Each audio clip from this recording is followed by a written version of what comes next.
Welcome, today in front of me TCL 205 and I'll show you how to mute notification sound on this device. So to do that we should open the settings and then tap on the sound section. After that you'll see here ring and notification button panel.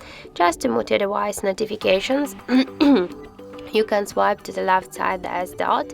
But by this way you will mute not only notifications, you will mute also ringtones. So I suggest you to do this by another way. Just unmute this volume panel and after that click here to advanced and find default notification sound and switch your current notification sound to known.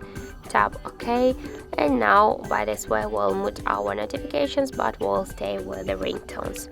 So that's it. Thank you for watching, and if you find this video helpful, don't forget to leave a like, comment and to subscribe our channel.